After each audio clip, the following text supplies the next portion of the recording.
name is Lydia Neuroth, and I serve as the project manager for Virginia Untold at the Library of Virginia. This tutorial demonstrates an imagined search scenario using digitized records in the Virginia Untold database. I have chosen a research scenario in which I know there will be a lot of results for a person in which I'm searching. This might not be your case. This might not actually happen to you or be your experience. You will always have to move outside of Virginia Untold to find more information and more records about the person for which you're searching. However, I think that this example gives a demonstration of the potential of Virginia Untold, certainly understanding what the record types might hold in terms of information. I began with finding this entry for a free person of color named John B. Simmons in the Petersburg Free Register. This is an effective example because we actually don't have the Petersburg Register online yet. So hypothetically, I could have come across this book that's just a physical version, and I would like to go find out more information about John using the Virginia Untold website. I'll just read out the entry to you. John B. Simmons, a free man of color, is hereby duly registered in obedience to an order of the court made on the 20th of May, 1859, and is now of the following description to wit: 5 feet 9.5 inches high, about 21 years of age, of black complexion, has a large scar on his right shoulder and one maybe in or on his right, and was born free in the county of Prince George of parents who were free before the first day of May, 1806. Signed, presumably by the clerk. So we have a lot of information about John. Let's talk about what this register entry provides us with. The entry tells us that John is 21 years of age in a particular day and time, which helps us try to figure out a potential birth date of, we could say, around 1838. Anecdotally, I can tell you that the register books are fairly accurate in terms of providing dates and ages for individuals. Unlike the census, which many of us might know that sometimes can be off as many as 10 years, the register books seem to be more accurate in providing an age for an individual. Something to keep in mind. We know that John is born free. He was not emancipated, so we're not looking for a deed of emancipation or a will document. We can rule that sort of documentation out of our search. We also learned that George was born in Prince George. He was being registered in Petersburg, which makes sense. He may have moved there for more opportunities, urban localities such as Petersburg, but he was born in Prince George. And his parents were free before May 1st, 1806. So they're not necessarily born free. We don't know that based on our information. So we shouldn't rule out maybe documentation for his parents' emancipation. That's something we just don't know yet. So using this information, let's go to the Virginia Untold database to see what we can find. Starting with the home page here, I'm just going to start with a general search using my white search bar at the top, where it says search anything. And so inputting John's full name, John B. Simmons, we're in quite luck here that John had a middle name, so we can further sort of identify him as the actual John that we're searching for. This search result pulls up this particular search pulls up 90 results. That's a lot to wade through, and we have more information, so why don't we try refining it a little bit? So I'm going to go to the left side of my page here under Refine Your Results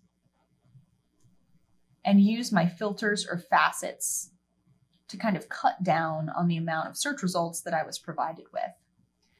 So first I'm going to start with locality, also known as coverage. So as you can see here, this provides the localities in which these search results came up. You see that we get little hints actually after some of the localities indicating how many records might be associated. I'm just going to select Petersburg and Prince George because we know John's registered in Petersburg. We know that he was born in Prince George. So let's start with those localities. I'm going to select Apply Filters. And then I'm also going to refine by date. So we know that John is born sometime around 1838. I fudged a little and made it actually 1835 so we could give it a little bit more wiggle room. And we're going to go straight up to 1867, sort of the end date on our database here. And I'm going to refine by date as well. So clicking refine will then put all of my filters into the active filter state. And so we can see always what we're filtering by at the top of the page here. If I selected remember all filters, I could lock these in place and actually do a new search up here if I wanted. But using these filters, I narrowed my search down to 11 results, which is much more digestible for me and something that I feel comfortable starting to work through. So from here, I'm already seeing 2 documents that really seem of interest and seem to match my particular individual. So let's go ahead and select the freedom suit, which is coming up at the top of the page. And just a note that you can trust Virginia Untold in most cases to pull up your results by relevance. So this is what the computer thinks is the most relevant to what I've searched here, this freedom suit. Clicking on the title or the document will take me to this intermediary sort of metadata page. And I can select available at Rosetta Digital Repository, which actually takes us to the digital image. So just know that if you want to get to the image, which I assume all of us are trying to do, you need to select this highlighted blue text. Doing so takes us to the repository.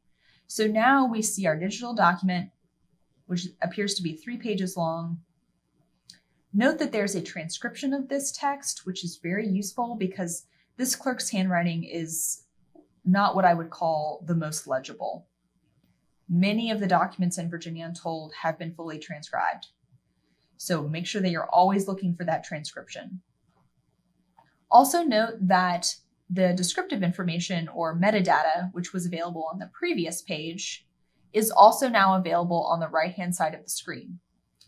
It's going to tell me what a freedom suit is. It's not going to tell me what's happening in this specific document, but it's going to give me a general supplied text about what freedom suits are.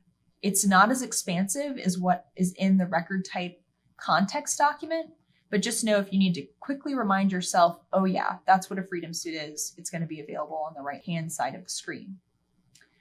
So let's take a look at what's happening in this document. I'm going to select the transcription, which takes me to the PDF.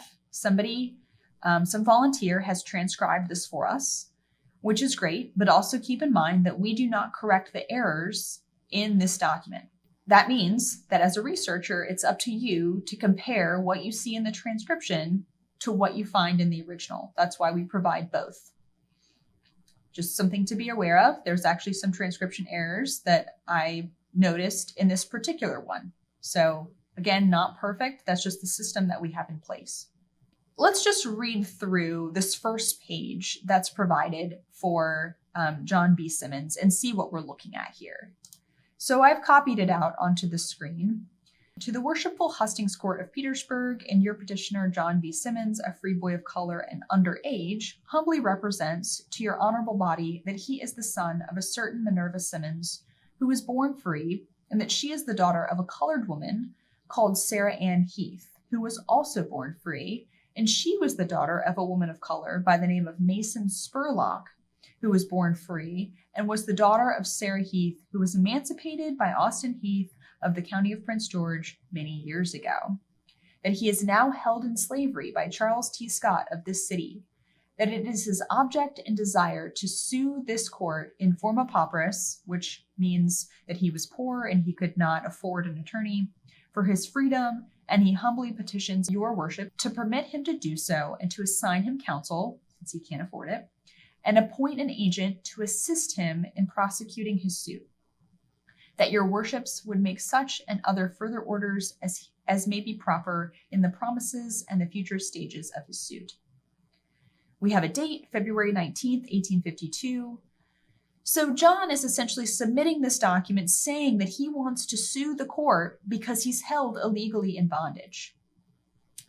Freedom suits are exactly that. When a free person of color is held in slavery against the law, they could take suit to the court and sue for their freedom. Freedom suits are really powerful documents because they often provide information or evidence about how and why that person was free. But let's talk about that in a little bit. So I actually jumped to the last page of this freedom suit so I could understand what the court ruled. So the petition of John B. Simmons, being of color, that was the statement within on February 1852. It says that the defendant was discharged from Charles T. Scott and ordered to be bound out.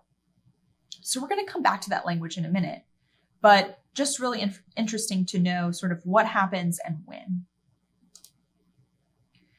So wow, the freedom suit has given us so much information. As I was saying, they typically provide evidence of how a person was free.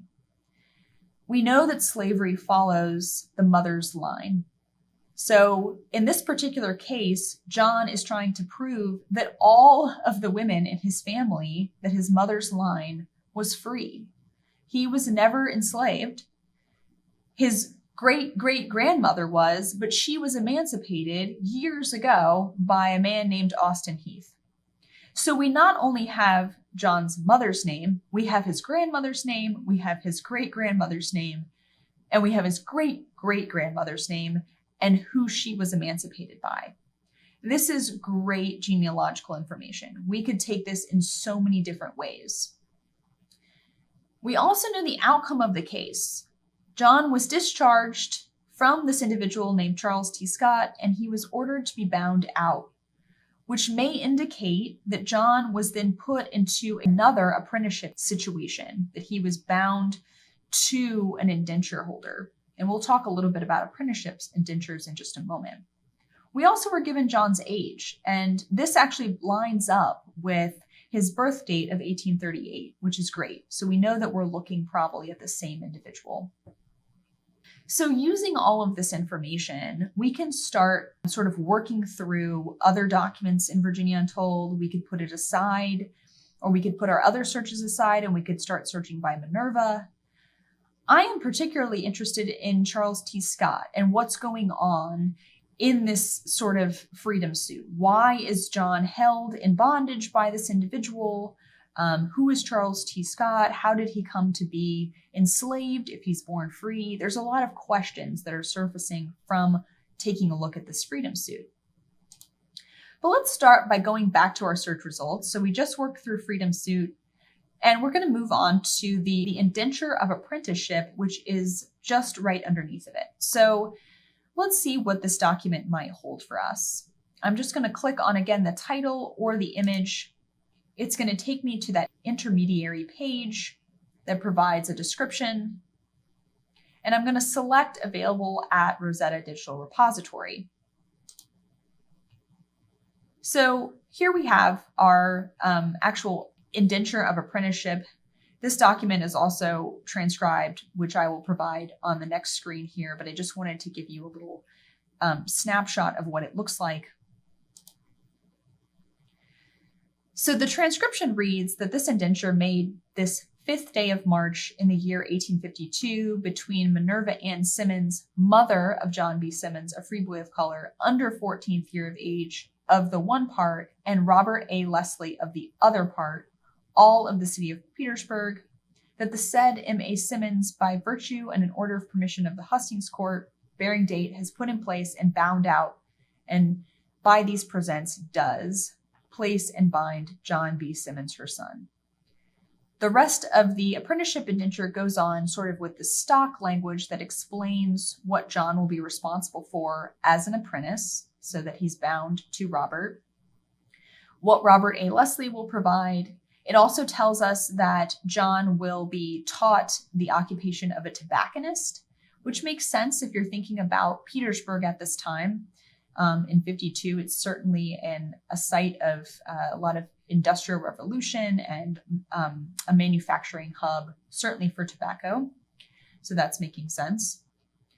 I'm noticing the date here at the top of the page. This contract, I think, was actually created just immediately after the results of the freedom suit. So the court rules that John is to be discharged from Charles T. Scott, and he's entered into an apprenticeship contract with this man, Robert A. Leslie. And so this actually is kind of what's tinging me, thinking that the situation in the freedom suit may mean that John was held illegally in a previous indenture contract with Charles T. Scott. And we actually know that this was happening quite often with free Black children, where indenture holders would hold children past their date of service, were treating them cruelly. Essentially, these contracts were sometimes acting as another form of slavery for free Black boys and girls. That could be what's happening with Charles T. Scott. We're not entirely sure. However, we essentially know the results of the freedom suit, that John enters into a new contract with Robert Leslie. We also received the middle name of Minerva, which helps us even more with our searching and sort of eliminating other Minerva Simmons that might be out there. Age, again, is lining up with the birth date that we were using for John in the register book. And then we also learned, like I said, that he's manufacturing tobacco. So I'm now interested in if I can find any more information about Charles, this should be T, Scott, in our database. And I think I'm going to try an advanced search eventually, actually, to try to find this. So we were searching with a general search earlier, but let's use an advanced search now in Virginia Untold to demonstrate how this particular search query works. So I'm looking specifically for a record type that I know of. I'm going to go to the field section here and select in the drop-down menu record type. I'm also then going to type Charles Scott into just a general line. If I wanted, I could select the title, but I want to try to pick up Charles Scott in any sort of piece of the document. So I'm just going to leave these other drop-down fields blank. So this is going to tell me what I'm searching. I click the search button, and I only find 2 results in all of Virginia Untold. So that's a little frustrating to me. It's actually not great search results. I'm seeing a Scott here, but this appears to be the actual individual that's apprenticed out. So I don't think that this is the man I'm looking for. I could look in Charlotte County here, but that's off in terms of region and locality. So I don't really care for these search results. If I were doing this in real time or in real life, I would probably abandon this particular line of searching in the database. But I wouldn't necessarily give up on Charles Scott. We actually have a lot of records, or there are a lot of records that are extant from Petersburg. So I'm pretty confident that we could find information about this individual, and we could learn a little bit more context. Is he doing this with other free Black individuals? Does he have a track record of treating his enslaved people cruelly? What is his occupation? Could we learn more about him? This is also a good thing to note. You might have noticed that Charles' first name was abbreviated to CH. So when you're searching in the database, just remember that sometimes things like Thomas or John will be abbreviated, and you may need to search by those abbreviations in addition to their full name. But I'm going to actually pivot to searching a different trail, since we have now so much information about Minerva Simmons. And let's check that out. So I'm going to utilize the general search function again, because it works pretty well. And what I did was I just typed Minerva Simmons directly into my search bar. And I'm finding another promising amount of material, 11 results about who could potentially be our Minerva Simmons. So I'm seeing some familiar documents, the freedom suit, the apprenticeship indenture that we just looked at. Then I'm also seeing this other individual, Julius Thomas Jefferson Simmons, which is likely Minerva's other child. I'm just kind of assuming here. I didn't actually click on this document. But if we know that she is hiring out one of her sons, it makes sense that she might be doing that, or at least contracting them out with another son as well. So, we could click on that, learn a little bit more about John's brother if we wanted. But I'm actually going to take the time to talk about some of these tax lists and colonization lists that show up further down in our search results. So one of the first records that comes up in these lists that I was just mentioning is a Prince George 1835 list of free Negroes. And just quickly glancing at the document, I actually see that it's titled as a colonization record, which is interesting, but also demands a little explanation. So let's talk a little bit about colonization records. This collection in Virginia Untold includes a lot of different types of records. It is meant to demonstrate what was a state collection here at the library. It includes lists of free Black individuals who were willing to immigrate and ship lists of individuals who actually did immigrate to Liberia. But there are also lists in this collection of individuals that did not immigrate, that were not interested in going to Liberia. The Commissioner of the Revenue is responsible for, at certain times in Virginia's history, going around and creating lists or censuses of free Black individuals in the localities. They're also responsible for creating lists for tax purposes. Some of these lists were actually submitted or used to take census of how many free people were in a various locality in the 1830s at the time that the state is interested in forming groups of individuals to go back to Liberia. So that means that you can find some lists of individuals, of free people of color in this collection that had no intention whatsoever of going to Liberia, but they were submitted as a part of this collection. So that's something that's really important to recognize. I actually selected the document here. We've indexed it, so that means that it's searchable, just like the transcription. So luckily Minerva comes up actually on the first page here, but if I didn't immediately see her name, I'd actually do a Control F search and search Minerva. I see 3 results here, but the first hit is a Minerva unidentified as a female, 28 years old, 3 children, and look at her place of abode, Colonel Heath's land. So that's reminding me of the name Austin Heath, who was the original emancipator of John's family, aka Minerva's ancestors. So this is definitely setting off some alarm bells again, that this could be my particular individual. I'd have to check the date, her age, to see if that's lining up, but I think that this could be Minerva. So these lists and the tax list that I'm going to show you in just a minute, or at least point out, are really helpful in placing an individual in a place and time.